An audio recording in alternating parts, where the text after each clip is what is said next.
Welcome to episode 132 of Rebirth Revolution. My name is Melissa Olson. I'm back after a couple of unplanned weeks off. To explain the absence, I will need to explain my process for making these podcasts. Some of the information that I share with you has been gathered over the years.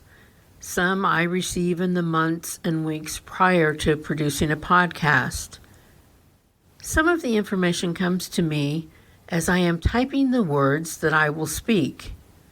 I don't have a whole bunch of control over how I get the information. Some is triggered by events that I read about. Some comes to me fully formed in the middle of the night.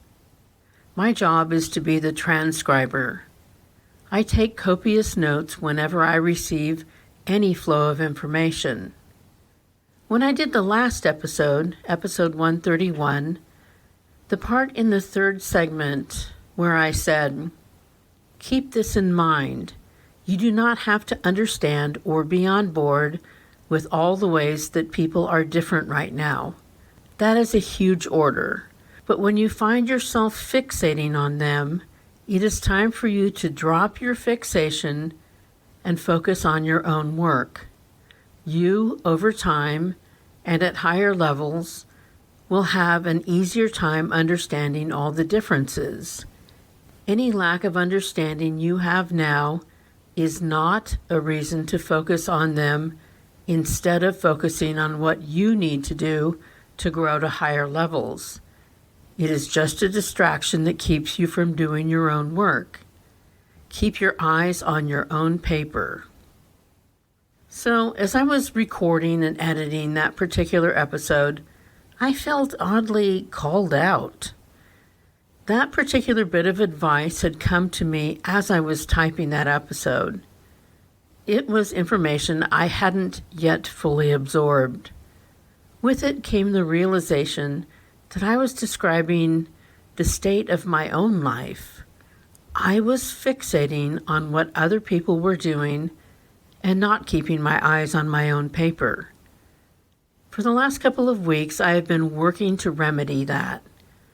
I had to pick apart my life and my thoughts and examine which parts were about my own healing and which were about gorging on the rage I felt about what others were doing.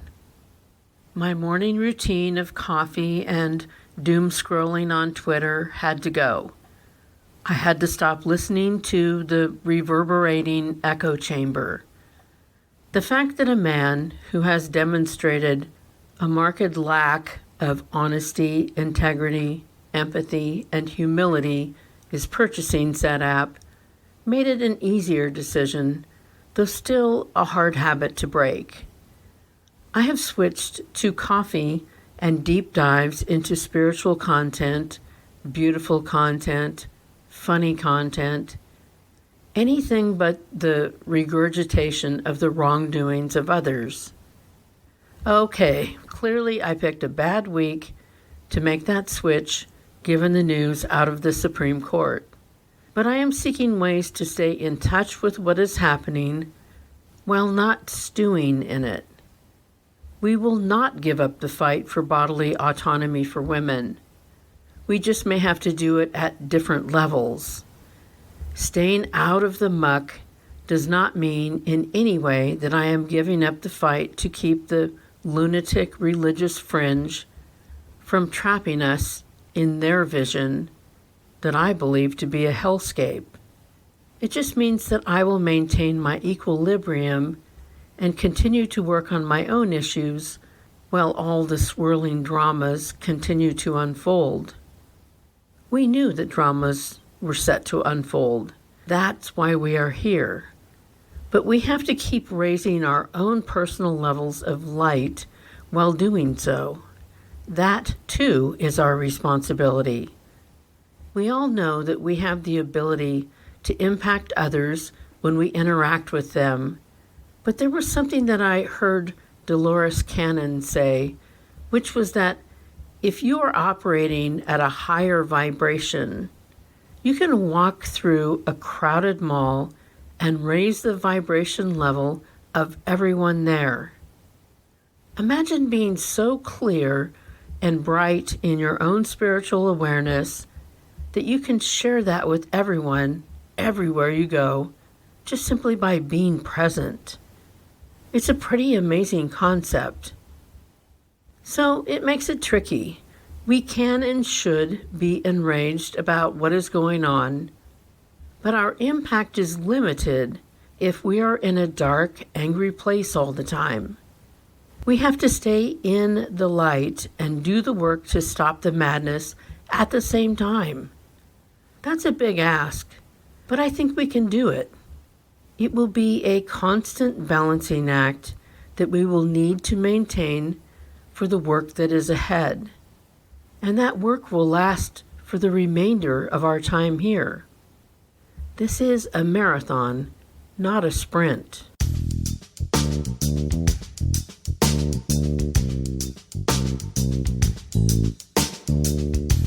People who see things differently than we do feel that what they are seeing is every bit as real and makes every bit as much sense.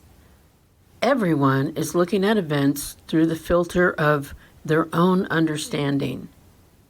And we are either looking at things through our own eyes, or we are looking through the lens that we agreed to make our own, a lens constructed by someone else. To subscribe to any organized religion is to agree to have their specific thought and belief software downloaded into your brain, no questions asked. It means that they have the power to tell you what you think and feel, bypassing your own intelligence, powers of discernment, soul searching, and free will. It relieves you of any and all responsibility to pick these thoughts and beliefs apart and see if they are, in fact, workable in the world at large or in sync with your own internal wisdom. Really think about that.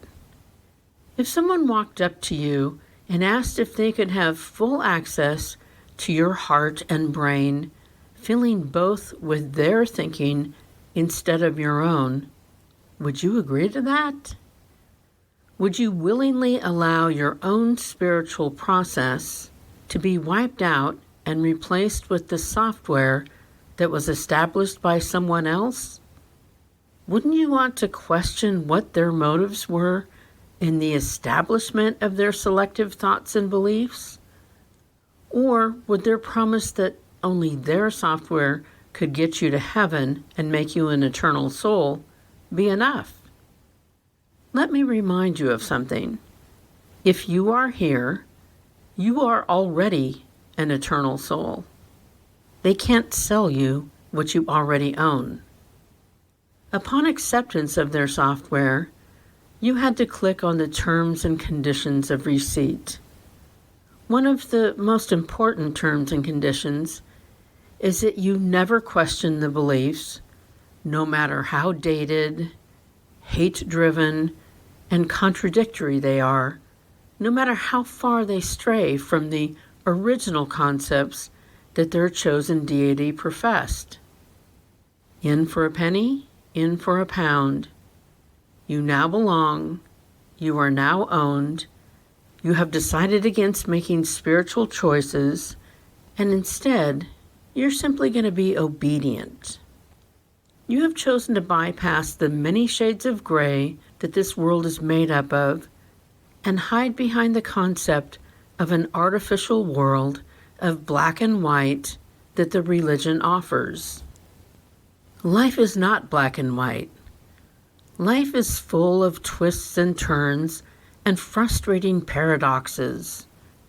The choices we make are rarely simple, and the outcome of those choices cannot ever be fully anticipated. You can make the wrong choice that somehow leads to greater wisdom, or make a right choice that goes horribly awry. That is the nature of this school. We all muddle through, which is exactly the point. You are not a product of original sin. You are not a sinner, because you are exactly who you were designed to be by the Creator. And you are designed to make mistakes.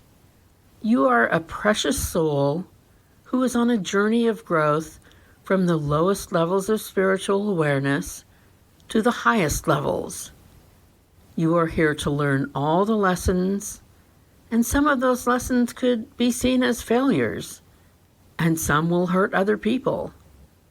Other people will make choices that hurt you. We are all a bunch of messy people bouncing off one another. That is the process. If you are a mess who is trying to get less messy with each passing day, you are right on track. Have the bravery to create your own thought and belief software. Let each line of code be informed by your internal wisdom, your observations of the world, your empathy for yourself and others, and your honesty and integrity. Let it form into a unique vision and roadmap that fully represents what you believe, not anyone else.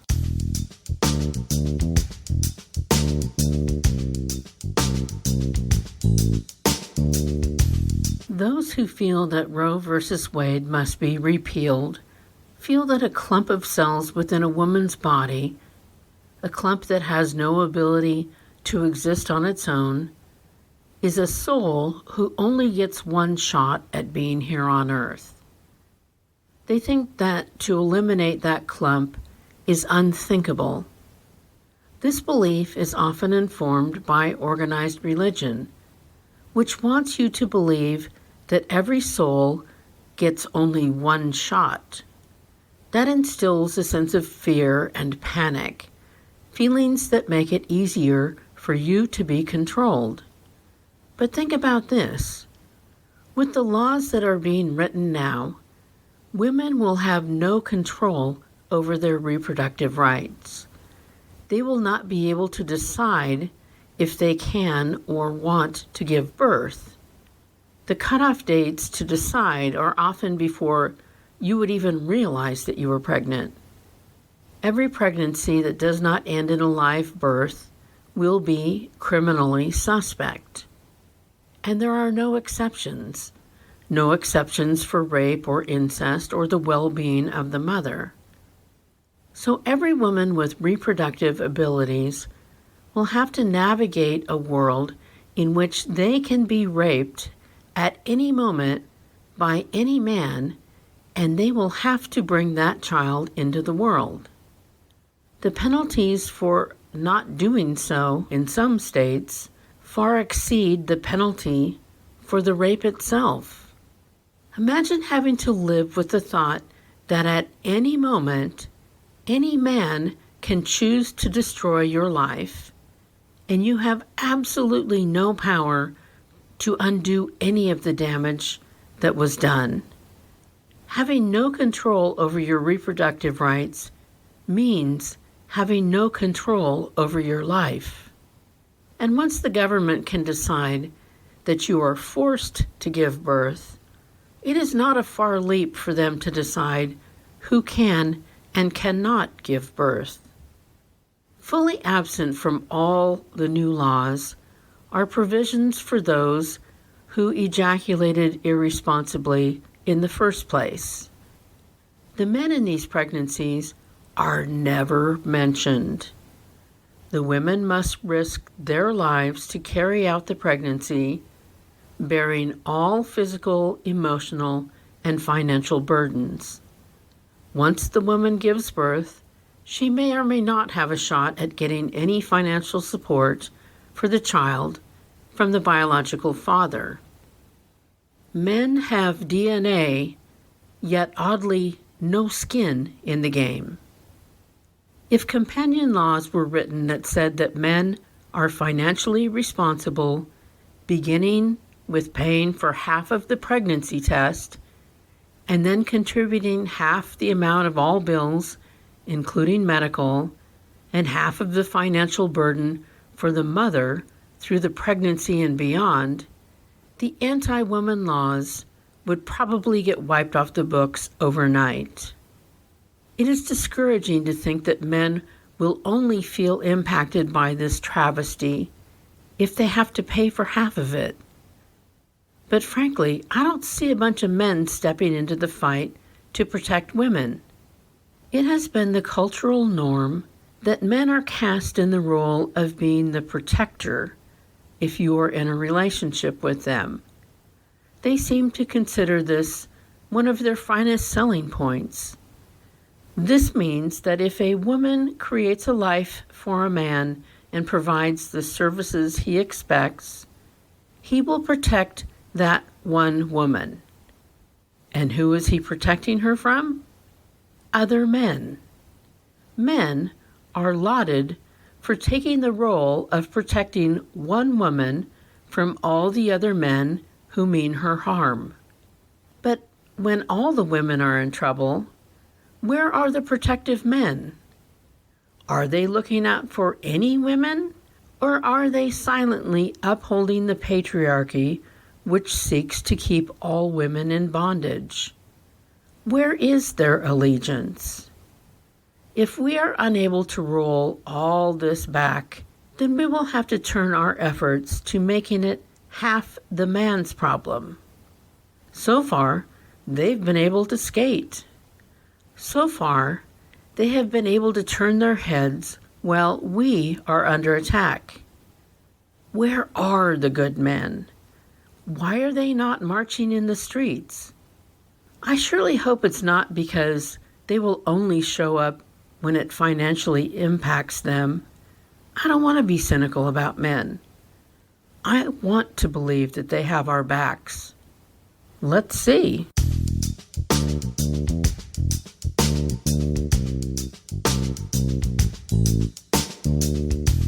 Thanks for returning for another week of Rebirth Revolution.